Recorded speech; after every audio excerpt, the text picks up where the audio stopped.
விளைநிலங்களை வீட்டு மனைகளாக பத்திரப்பதிவு செய்ய விதிக்கப்பட்ட தடை நவம்பர் 16 வரை தொடரும் என சென்னை உயர்நீதிமன்றம் உத்தரவிட்டுள்ளது. விளைநிலங்களை வீட்டு மனைகளாக மாற்றவும் அங்கீகரிக்கப்படாத மனைகளை பத்திரப்பதிவு செய்யவும் தடை விதிக்க கோரிய வழக்கு சென்னை உயர்நீதிமன்றத்தில் தலைமை நீதிபதி எஸ்.கே. கவுல் தலைமையிலான அமர்வு முன்னிலையில் விசாரணைக்கு வந்தது. அப்போது அங்கீகரிக்கப்படாத வீட்டுமனைகளை பத்திரப்பதிவு செய்யக்கூடாது என 2009 பிறப்பிக்கப்பட்ட அறிவிப்பாணை அரசிதழில் வெளியாகியிருப்பதாக கூறி அதன் நகலை அரசு வழக்கறிஞர் தாக்கல் செய்தார்.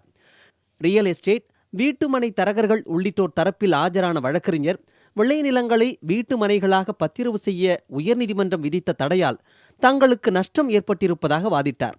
அப்போது குறுக்கிட்ட நீதிபதிகள் பணப்புழக்கம் அதிகம் நடக்கிறது என்பதற்காக கடத்தல் தொழிலை அனுமதிக்க முடியுமா என்று கேள்வி எழுப்பினர்.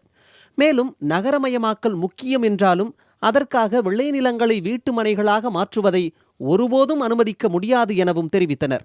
இந்த தடை உத்தரவால் பாதிக்கப்பட்டவர்கள் அரசு வழக்கறிஞரிடம் மனு அளிக்க நீதிபதிகள் உத்தரவிட்டனர். விவசாய நிலங்கள் மற்றும் அன்னப்பொருள் பிளாட்டு, மேலும் வாட்டர் பாடிஸ், அதாவது இந்த நீர்நிலைகள், அதாவது வாய்க்கால், குளம், ஏரி, இதில் எல்லாம் பிளாட் போட்டிருந்தா அதை ரீசர்ச் பண்ணக்கூடாது அப்படிங்கிறது என்னுடைய ஸ்டாண்டை சொன்னேன். அப்போ நிறைய பேர் இம்ப்ளீனிங் பெட்டிஷன் போட்டிருந்தாங்க.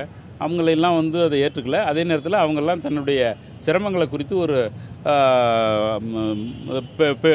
என்னென்ன வகையில் தனக்கு ரிலீஃப் கிடைக்கணுங்கிறத சொல்லலாம்.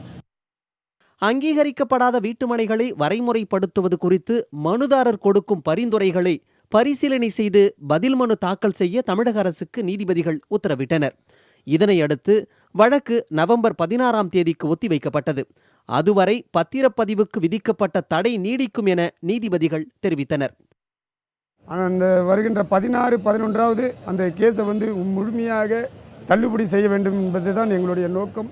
சிறு தொழிலாளிகள், இன்றைக்கி ஆட்டோ ஓட்டுநர், சைக்கிள் ரிக்ஷார்கள், கூலி வேலை செய்கின்றவர்களாம் கூட இன்றைக்கி ஒரு 50,000 ரூபாய், 1 லட்ச ரூபாயில் இடம் வாங்க முடியாது.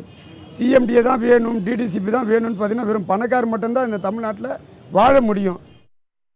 விளைநிலங்கள் அங்கீகரிக்கப்படாத வீட்டுமனைகளாக பத்திரப்பதிவு செய்யப்படுவதை தடுக்க கோரி வழக்கறிஞர் யானை ராஜேந்திரன் சென்னை உயர்நீதிமன்றத்தில் வழக்கு தொடர்ந்திருந்தார். இதனையடுத்து விளைநிலங்கள் அங்கீகரிக்கப்படாத வீட்டுமனைகளாக பத்திரப்பதிவு செய்ய கடந்த செப்டம்பர் 19 சென்னை உயர்நீதிமன்றம் தடை விதித்திருந்தது. புதிய தலைமுறைக்காக செய்தியாளர் முகேஷ்.